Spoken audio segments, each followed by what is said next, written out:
আসুন আলোচ্য আয়াতে চলে যাই। আবার সাথে সাথে একবার সবাই পাঠ করেন। আমি যে আয়াতটি পাঠ করেছি অত্যন্ত পরিচিত, ঠিক না ঠিক? সবারই পরিচিত না? বলুন, আউযু বিল্লাহি মিনাশ শাইতানির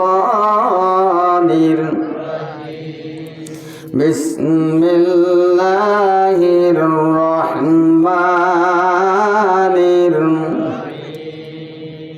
মিনহা খলাকনাকুম ওয়া ফিহা নুঈদুকুম ওয়া মিনহা নুখরিজুকুম তারাতান উখরা। বলুন সাদাকাল্লাহুল আযীম وصدق رسوله النبي الكريم ونحن على ذلك من الشاهدين والشاكرين والحمد لله رب العالمين। বারবার মানুষ মাটির দেওয়ার দোয়া করলাম, তাই না? আসলে এই জন্য বলছি যে সবারই পরিচিত এই দোয়া বইলা সকলেই মাটি দিই। নামাজে কি গায়রে নামাজি, শিক্ষিত কি অশিক্ষিত, সকলের কাছে আয়াতটা অত্যন্ত পরিচিত। কারণ মাঝে মধ্যে দু একজনের কবরে নামান লাগে, এই দোয়া পড়া লাগে, মাটি দেওয়া লাগে, ঠিক না ভাই? ঠিক। কিন্তু এখানে কি বলতেছি সেটা কিন্তু আমরা অনেকেই অনুধাবন করতে পারি না। মিনহা খলাকনাকুম, মাটি যে দেই আল্লাহ তাআলার কালাম, যে এই মাটির নির্যাস থেকেই তোমাকে সৃষ্টি করেছি। কিসের থেকে? মাটির নির্যাস থেকে। আমরা জানি যে মাটি থেকে মানুষ বানানো হয়েছে, কিন্তু পুরো ক্লিয়ার ব্যাখ্যাটা জানি না। সরাসরি ডাইরেক্ট মাটি দিয়ে কেবল আদম আলাইহিস সালাতু ওয়াস সালামরে বানানো হয়েছে। এরপরে হাওয়া আলাইহিস সালাতু ওয়াস সালামরে বানানো হইল আদম আলাইহিস সালামের মেরুদণ্ডের হাড়, মতান্তরে বাম বাজরের হাড় থেকে, বেহেশতের মধ্যে। এত বইয়ের মাধ্যমে গোটা দুনিয়ার সমস্ত নারী পুরুষের বিস্তার ঘটানো হইল, ঠিক না ভাই? ঠিক। কোরআনে বলা আছে না, ইয়া আইয়ুহান নাসু তাকু রাব্বাকুমুল্লাযী খালাকাকুম মিন নাফসিন ওয়াহিদা ওয়া খালাকা মিনহা যাওজাহা ওয়া বাসসা মিনহুমা রিজালান কাসীরান ওয়া নিসাআ। সুবহানাল্লাহ। এখানেই তথ্য দেওয়া আছে যে আদম আলাইহিস সালাতু ওয়াস সালামকে প্রথম আল্লাহ তাআলা সৃষ্টি করলেন এবং আদম আলাইহিস সালামের দেহ থেকে হাওয়া আলাইহিস সালাতু ওয়াস সালামকে সৃষ্টি করলেন। এত উভয়ের মাধ্যমে গোটা দুনিয়ার সমস্ত নারী আর পুরুষের বিস্তার ঘটাইলেন। এরপরে যত মানুষ বানানো হয়েছে সরাসরি মাটি দিয়া না, মাটির থেকে না, মাটির নির্যাস থেকে। কিভাবে? মাটিতে উৎপাদিত ফসল মা আর বাবা ভক্ষণ করছে। ওই মাটিতে উৎপাদিত ফসল খাদ্য হিসাবে যখন খাইছে, ওটার রিয়াকশনের প্রোডাকশনে আপনি আর আমি দুনিয়াতে আসছি। কথাটা বুঝতে পারছি? হ্যাঁ, একটা রাওয়াতের মধ্যে আসছে মানুষের দেহ যখন মায়ের রেহেমের মধ্যে সৃষ্টি করা হয়, ওই সময় পৃথিবীর যে কোনো এক জায়গার থেকে সামান্য একটু মাটি নিয়ে ওই সন্তানটার একটা বিশেষ জায়গা, যেটাকে নাভি বলা হয়, এটা তৈরি করা হয়। এবং এই রাতের মধ্যে আসছে এই সন্তানটা, এই মানুষটা পৃথিবীর যে প্রান্তেই মারা যাক না কেন, যেই জায়গার মাটি নিয়ে তার নাভি বানানো হয়েছে, ওখানেই তার সমাধিস্থল হবে। সুবহানাল্লাহ বলেন। তাহলে মাটির নির্যাস থেকে মানুষ তৈরি করা হয়েছে। নির্ধারিত একটা টাইম দিয়ে আমাদেরকে দুনিয়ার জমিনে প্রেরণ করেছেন। এই সময় যখন ফুরাইয়া যাবে, কবরে নামাইয়া সবাই এই দোয়াটাই পড়বে, মিনহা খলাকনাকুম, এই মাটির নির্যাস থেকেই তোমাকে সৃষ্টি করেছি, অফিহা নুঈদুকুম, এবং এই মাটির বুকেই তোমাকে ফিরিয়ে দেওয়া হলো, ওমিনহা নুখরিজুকুম তারাতান উখরা। এ পর্যন্তই শেষ না। এখানে একটা নির্ধারিত টাইম অতিক্রম করার পর আবার এখান থেকেই তোমাদেরকে পুনরায় উত্থিত করা হবে। জোরে বলেন সুবহানাল্লাহ, সুবহানাল্লাহ। বারবার আল্লাহ তাআলা দুনিয়ার জমিনে আপনার আমাকে প্রেরণ করেছেন একটা নির্ধারিত টাইম দিয়া। কোরআনের ভাষায় আইয়ামাম মা'দুদা, একটা নির্দিষ্ট সময়। সময় যত গড়াইয়া যাইতেছে ওই সময় ততই কমতেছে, নাকি মানুষের হায়াত বাড়ে? বাড়ে না কমে? কমে। সময়টা নির্ধারিত এবং প্যাকেট করা, যত সময় যাইতেছে ওর থেকে সময় কমতেছে, কিন্তু সেই দিকে আমাদের ভ্রুক্ষেপ নাই।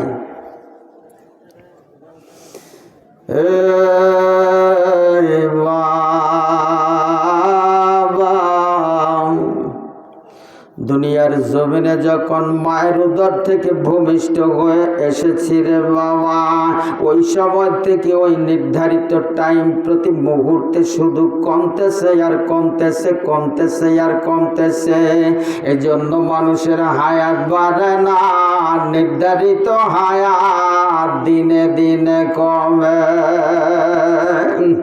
এবার লক্ষ্য করে দেখেন না, আপনার বাড়িতে যে দেয়াল ঘড়িটা, ওই দেয়াল ঘড়িটা হয়তো আপনি 1000, 1500, 2000 কিংবা 3000, 5000 টাকা দিয়ে কিনছেন।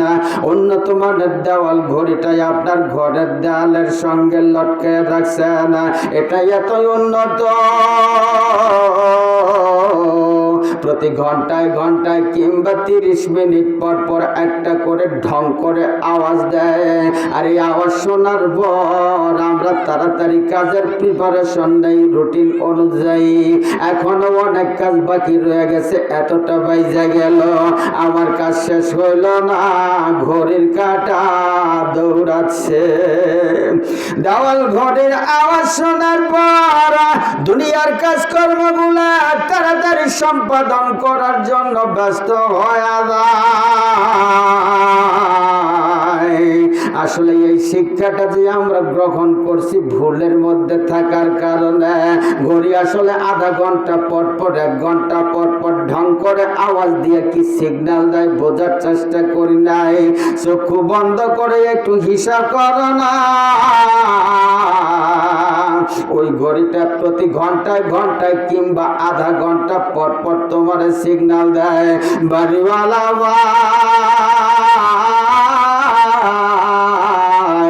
তুমি আমার 1000 টাকা দিয়ে 1500 কিংবা 2000, 3000 টাকা দিয়ে কিনে আনছো, আমারে তোমার ঘরের দেয়ালের মধ্যে সযতনে লটকায়া রাখছো। আমি তোমার মূল্যবান হায়াত থেকে 1 ঘন্টা কমায়া দিলাম। গড়ি কিন্তু আসলে বোঝায় এইটা, আল্লাহ পাক তোমার যে নির্ধারিত টাইম দিয়েছেন, লিকুল্লি উম্মাতিন আজাল, ফাইজা জাআ আজালুহুম লা ইস্তাখিরুনা সাআতান ওয়া লা ইস্তাকদিমুন। বাবা, নির্ধারিত একটা সময় মানুষের জন্য দুনিয়ার জমিনে নির্ধারণ করা থাকে, প্যাকেট করা থাকে, সীমিত থাকে। আর এই সীমিত সময়টাই আস্তে আস্তে ফুরাইতে ফুরাইতে যখন প্যাকেটটা খালি হয়ে যাবে, লুজার হয়ে যাবে, হঠাৎ করে দেখবা যমদূত আজরাইল আলাইহিস সালাম তোমার সামনে হাজির হয়ে গেছে। বাবা, তখন যতই কাকুতি মিনতি করো, যতই আপত্তি করো আর দরখাস্ত করো, বলি একটু সময় দাও, আমি একটু তওবা করে ভালো হই। কিংবা জীবনে বহুত গুনাহ করেছি, গুনার নেশায় মাতোয়ারা ছিলাম, গুনার নেশায় মাতোয়ারা থেকে নিজের জাহান্নামের রাস্তায় ডুবাইয়া রাখছি রে। এবার শেষ মুহূর্তে তওবা পরে একটু রুনাজারি করে আল্লাহর কাছে কাঁদাকাটি করে মাপ নেওয়ার টাইমটাই আমার দেবে ভাই আজরাইল দেয়। কোরআন বলে না, ইযা জাআ আজালুহুম লা ইস্তাখিরুনা সাআতান ওয়া লা ইস্তাকদিমুন। আজরাইলের উপর যে নির্দেশ থাকবে, যেই নির্ধারিত সময়, নির্ধারিত জায়গায়, যেই অবস্থায়, যেই পজিশনে যান কবজ করার নির্দেশ থাকবে, আজরাইল ঠিক ঘড়ির কাঁটা মাইপা ওই সেকেন্ড অনুযায়ী ওই জায়গাতেই, ওই অবস্থাতেই তোমার জানটা বের করে নিয়ে যাবে। একটু সময় বাড়তি দেয়া হবে না ভাই গো, এই বুঝটা যদি অন্তরের মধ্যে রাখতে পারতাম, মাথায় আনতে পারতাম, নৈতিক চরিত্রের তো অবনতি হইতে পারত না। মানুষ হয়ে মানুষ হিসেবে শ্রেষ্ঠত্বের স্ট্যাটাস বজায় রেখে চলতে পারতাম। মানুষ হয়ে এমন কাজ কখনো করতে পারতাম না যে নেকারজনক কাজগুলা দেখে ইবলিস শয়তান লজ্জা পায়। আছে কিনা এরকম? মানুষের খারাপ কাজ দেখে ইবলিস শয়তানেও লজ্জা পায়। মানুষ এত নিচে নামে কেমনে? অথচ আল্লাহ তাআলা মূল্যবান হায়াতটা দান করেছেন আখিরাতের শস্য কামাই করার জন্য, আখিরাতের সামানা সংগ্রহ করার জন্য। কিন্তু আমরা পুরাটাই দুনিয়ার পিছনে জীবনটা ব্যয় করে দিচ্ছি, বুঝতেই পারতেছি না। আসল বুঝ যেটা সেটা আমরা নিতেই পারতেছি না। আমার কথা বুঝতে অসুবিধা হচ্ছে নাকি ভাই গো? দুনিয়াটা হলো মুমিনের জন্য পরীক্ষার সেন্টার। আল্লাযী খালাকাল মাউতা ওয়াল হায়াতা লিয়াবলুয়াকুম আইয়ুকুম আহসানু আমালা। সুবহানাল্লাহ বলেন। আল্লাহ তাআলা মউত সৃষ্টি করছেন, হায়াত সৃষ্টি করছেন, দুনিয়ার জমিনে ছেড়ে দিয়েছেন ভাই। লিয়াবলুয়াকুম আইয়ুকুম আহসানু আমালা, তোমরা আমলটা কেমন করো। ভাই গো, দুনিয়ার জমিন হলো মুমিনের জন্য পরীক্ষার সেন্টার স্বরূপ। বাবা, একটা ছাত্র যদি পরীক্ষা দিতে যায় পরীক্ষার খাতায় সঠিক রেজাল্ট না লেখে তাহলে কিন্তু ছাত্রটা পাস করার সম্ভাবনা নাই। ওই ছাত্রটা যদি পরীক্ষার খাতায় ভুল অ্যান্সার করে অথবা যদি না লেখে বইসা থাকে, এই ছাত্রটা পাস করার কোনো সম্ভাবনা নাই। আর সঠিক মতো যদি প্রতিটা প্রশ্নের উত্তর লেখে অ্যান্সার করে ছাত্রটা কিন্তু ভালো রেজাল্ট লয়া পাস করার সম্ভাবনা থাকে।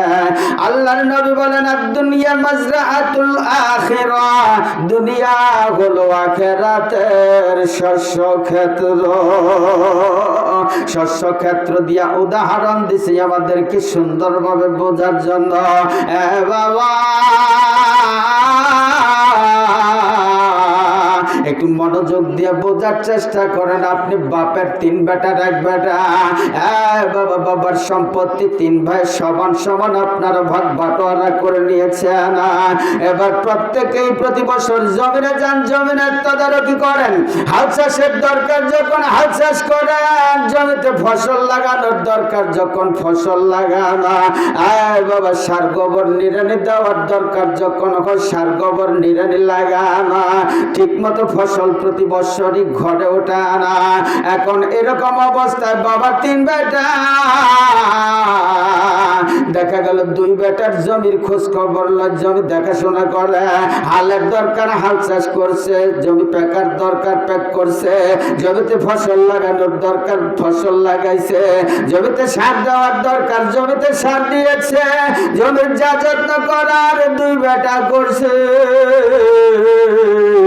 3 নাম্বার বেটাটা জমিনে যায় নাই, হাল চাষ করে নাই, ফসল লাগায় নাই, সার গোবর দেয় নাই, কোনো তদারকি করে নাই। বাবা,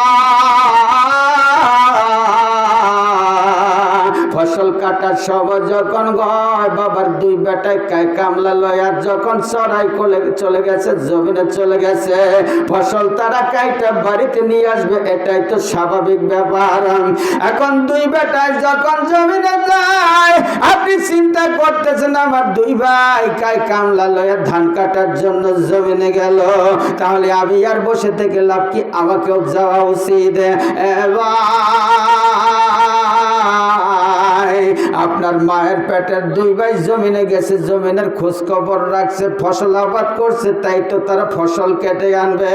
আপনি যে জমিনে যান নাই, জমিনে হাল চাষ করেন নাই, ফসল লাগান নাই, কোনো তদারকি করেন নাই। এবার অন্য 2 ভাইয়ের মতো কামলা লয়া যদি আপনি জমিনে যান, ফসল পাওয়ার সম্ভাবনা আসেনি। হ্যাঁ, কারণ আপনি তো জমির খোঁজ খবর লন নাই, হাল চাষও করেন নাই, ফসল বপন করেন নাই, কোনো তদারকি করেন নাই। সম্ভাবনা আছে? নাই, শূন্য হাতে ঘুরে আসা লাগবে। এই জন্য হাদিসে বলা হয়েছে দুনিয়া মাজরাআতুল আখিরা, দুনিয়া হলে আখিরাতের শস্য ক্ষেত্রের শুরু। এটা যেমন পরিষ্কার বুঝলাম। ভাই আর একটা দৃষ্টান্ত দিলে হয়তো সুন্দরভাবে বুঝতে পারবে না। বাবা ধরে নেন আপনি যুবক মানুষ, পূর্ণ বয়স্ক এখনো হন নাই। বাবা আপনি কর্মক্ষম এখনো হন নাই। বাপের হোটেলে খান, বাপেরটাই ভাঙ্গেন, খরচ করে না। বাবার কাঁধে বোঝা হিসেবে আপনি সংসারের জীবন যাপন করতেছেন। হঠাৎ করে আপনার বাবার সংসারে কয়েকজন মেহমান, 8-10 জন মেহমান আসার পর মেহমানদের আপ্যায়নের ব্যবস্থা নাই। এবার বাবাই করলো কি, ভোরবেলায় আপনার পকেটে যখন মেহমান এসে গেছে, আপনার পকেটে বাবা 5,000 টাকা তুলে দিয়েছে। এই নতুন মেহমান আমার বাড়িতে আগমন করেছে, 5,000 টাকা দিলাম, তাড়াতাড়ি মধুপুর বাজারে যায় ভালো মন্দ মার্কেট করে নিয়ে আয়। মেহমানদেরকে আপ্যায়ন করতে হবে, তাদেরকে সম্মান দেওয়া লাগবে। এবার বাবার 5,000 টাকা পকেটের মধ্যে লয়া আপনি 1 পায়ে 2 পায়ে করে মধুপুর চলে গেলেন। যাওয়ার পথে লক্ষ্য করে দেখেন এক জায়গায় রাস্তার পাশে জিকির হইতেছে, ধরলেই ডবল, ধরলেই ডবল, ধরলেই ডবল। কি গো আসিল না এক সময় বাংলাদেশে? হ্যাঁ, মাইকের মাধ্যমে দাওয়াত দেওয়া হইতো বিশেষভাবে। এখন তো আর এগুলো চলে না। এগুলো আছে এখন, জুয়ার দেন আছে। তার মানে কি জুয়া উঠে গেছে দুনিয়ার থেকে? কবারছেন গোটা পৃথিবীটাই যে হাতের মুঠায়। আপনি এখানে ইচ্ছা করলে টিভি দিয়ে যে কোনো রাষ্ট্রের জুয়ার দাইনে অংশগ্রহণ করতে পারবেন। পৃথিবীর যে কোনো রাষ্ট্রে, চাইলে আমেরিকায় জুয়ার দাইন ধরতে পারবেন, চাইলে ব্রিটেনে ধরতে পারবেন, ফ্রান্সে ধরতে পারবেন। আপনার যে রাষ্ট্রে মনে চায় এই মোবাইলের মাধ্যমে, ইন্টারনেটের মাধ্যমে আপনি জুয়ার দাইনে অংশগ্রহণ করতে পারবেন। ঠকলে তো গেল, যদি হাতেলে মোবাইল আব। তার মানে বোঝা গেল আগের কুকাম আগের চাইতে আরো কয়েক গুণ বাড়ছে, কিন্তু এখন সচরাচর চোখের সামনে পাওয়া যায় না। ঠিক না ভাই? ঠিক। যারা খেলার তারা কিন্তু ঠিকই খেলতেছে।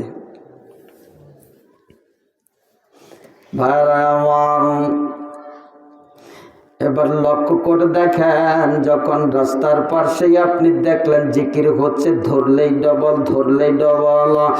বাবা এবার আর আপনার পিতার কথা মনে নাই, আপনার 5,000 টাকা দিয়া যে বাজারে পাঠাইছে, তাড়াতাড়ি মার্কেট করে বাড়িতে ফিরতে হবে। বাবা আপনি নেশায় পড়ে গেছেন। এই জায়গায় যেহেতু জিকির হচ্ছে ধরলেই ডবল, আমার পকেটে তো বাবার 5,000, ধরলেই তো মুহূর্তের মধ্যে হয়ে যাবে 10,000। এরপরে 10,000 ধরলে পাবো 20,000, আবার 20,000 ধরলে পাবো 40,000, 40 ধরলে পাবো 80,000। বড় লোক হইতে সময় লাগবে না। এবার বাবার ওই বেটা যখন এই নেশায় বইরা আর দেরি করে নাই, ওই জুয়ার দানের মধ্যে যে পকেটের 5,000 টাকা যখন রেখে দিয়েছে, বাবা যেই বেটায় ফর চালায়, জুয়া চালায়, ওই বেটাই একটু পরে এই টাকাটা সুন্দর করে নিয়ে নিজের পকেটে গুজে রেখে দিয়েছে। এবার আপনি অপেক্ষা করতেছেন, কি ব্যাপার 5,000 টাকা দিলাম, 10,000 পাবো, এখনো কেন দেয় না? ঘন্টার পর ঘন্টা সকালবেলায় বাড়ির থেকে গেছেন, দুপুরের আগে বাজার নিয়ে আসার কথা, দুপুর গড়াইয়া বিকাল হয়, আপনার আর বাড়িতে আসা হয় না। অবস্থায় যখন সন্ধ্যা ঘনায় আসে, আপনি এবার রাগ করে বলেন, মালিক সাহেব আপনি বলতেছিলেন ধরলেই ডবল, ধরলেই ডবল, 5,000 টাকা দিলাম সকালবেলায়, 10,000 যে এখনো পাইলাম না। কি ব্যাপার, আমার কেন এত দেরি করে রাখতেছেন, কেন এত সময় নিচ্ছে না? এবার এই জুয়ার মুসারু বেটায় ডাক দিয়া, ডিলার বেটায় ডাক দিয়া বলতেছে, তোর কপাল খারাপ, ভাগ্যের চাকা ঘোরে নাই। হাইকোর্ট করলে পাওয়া যাবো, হাইকোর্ট করলে পাওয়া যাবো, ফেরত দিব? বাবাই মেহমানদেরকে বাড়িতে বসাইয়া সকালবেলায় 5,000 টাকা দিয়ে আপনার মার্কেট করার জন্য পাঠাইলো। আপনি হালাই খেলায় 5,000 টাকায় আপনি ভ্যানিশ করে দিলেন। এবার শূন্য হাতে যদি গভীর রাত্রে বাড়ি ফিরাই আসেন রে ভাই, আপনার বাবাই বুঝি আপনার সুমা দিয়া বুকে নিব। হ্যাঁ, পিঠের চামড়া থাকতো না। ভাই গো, বুঝতে হবে ওই বাবা যেরকম সন্তানকে মূল্যবান রত্ন পকেটে 5,000 টাকা তুলে দিয়েছিল। বাবা, আমাদের মহান কারিগর, মহান সৃষ্টিকর্তা, যিনি আমাদের রব, যিনি আমাদের লালন কর্তা, যিনি আমাদের পালন কর্তা, যিনি আমাদেরকে সৃষ্টি করেছেন কেবলমাত্র শুধুমাত্র একমাত্র তার গোলামি করার জন্য, তার বন্দেগী করার জন্য। মহান মালিক, আরশের মালিক বাবা, আপনারে আমার মূল্যবান মূলধন হায়াত দিয়া, একটা নির্ধারিত টাইম দিয়া দুনিয়ার জমিনে ছেড়ে দিয়েছে মার্কেট করার জন্য, বাজার করার জন্য, আখিরাতের সদাই করার জন্য। ভাই বাবা, আল্লাহর দেওয়া সেই মূল্যবান হায়াতটারে হালাই খেলায় নানানভাবে নানান চলে নষ্ট করতেছি, গায়েব করতেছি। হায়াতটার পাপের মধ্যে ডুবায় রাইকা পাপের নেশায় কাল কাটাইলাম। এবার মারা যাওয়ার পর শূন্য হাতে যদি মাওলার দরবারে যায়, বলেন তো আল্লাহ তাআলা আপনারে আমারে আদর করব নি? কথা বুঝাইতে পারছি?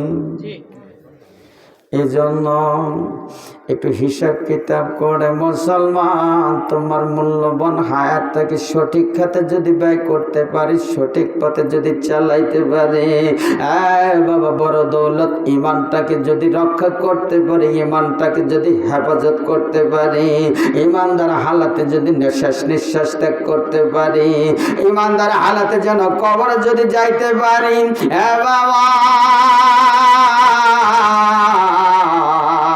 আখিরাতের সফরের শুরু কিন্তু কেবলমাত্র কবর থেকে শুরু হয়।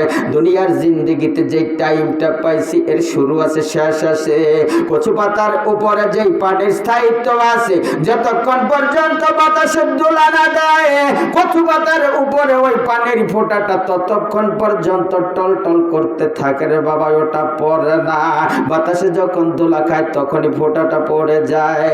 তাহলে বোঝা গেল কচু পাতার উপরেও যেই পানির ফোঁটা টলমল করে এর স্থায়িত্ব আছে, দোলা না পাওয়া পর্যন্ত পড়বে না।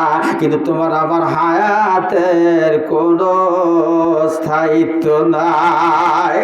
দমটা যে বাড়ায় আসে, এবার যদি এই দমটা আর ভিতরে না যায়, জোর করে হাইকোর্ট করে ঢুকাইবার আর কোনো রাস্তা নাই। আছে নাকি? আছে নাকি? লক্ষ্য করে দেখেন, এই বয়সে অনেক আপনজন, অনেক বন্ধু বান্ধব হারাইছে না। আপনার চাইতে অনেক কম বয়স্ক মানুষ দুনিয়ার জমিন থেকে বিদায় হয়ে কবরের বাসিন্দা হয়ে গেছে। বাবা, এরকম অনেক ডকুমেন্টস পাওয়া যায়, অনেক নজির পাওয়া যায় রে বাবা। স্বামী আর শীতের মধ্যে একত্রে এক বিছানায় শয়ন করেছে, আনন্দ ফুর্তি করার যা কিছু করেছে। হঠাৎ শেষ রাত্রিতে বিবি যখন চেতন পায়, লক্ষ্য করে দেখে পার্শ্বের মানুষটার লড়াচড়া নাই। গায়ের সঙ্গের গায়ের যখন ঢেস লাগা কিরকম ঠান্ডা ঠান্ডা মনে হইতেছে, মনে হয় কলা গাছ নিয়ে বিছানায় রয়ে গেছে। গায়ের মধ্যে হাত দেখা আপাত মস্তক লোকটা ঠান্ডা বরফের মতো হয়ে গেছে। এবার যখন ধাক্কা দেয় সারাটা শরীর লড়ে, অর্থাৎ মরার পরে শক্ত হয়ে গেছে। বাবা, এজন্য একটু চিন্তা ফিকির করার দরকার। এই যে মাহফিলে আসি, বাড়িতে ফিরতে পারবো কোনো গ্যারান্টি নাই। আগামী দিন আপনার আমার সূর্য উঠবে কোনো গ্যারান্টি নাই, যে কোনো মুহূর্তে দুনিয়ার জমিন থেকে চিরবিচ্ছিন্ন হয়ে যাইতে পারে রে ভাই। এই বিষয়টা মাথায় রেখে নৈতিক চরিত্র এখনো সংশোধন করার সময় আছে। বাবা, চরিত্র পরিবর্তন করার এখনো সুযোগ আল্লাহ সামনে দিয়ে রাখছে না। খাটি দিলে যদি তওবা করা যায়, আল্লাহর কাছে দুফোঁটা চোখের পানি যদি ছেড়ে দেওয়া যায়, আল্লাহ ইচ্ছে করলে দুফোঁটা চোখের পানির বদৌলতে অতীত জিন্দেগির তামাম গুনাহগুলা মাফ করে দিয়া নতুন জিন্দেগি দান করে দিবেন। জোরে কোন ঠিক কি ঠিক না? লা ইলাহা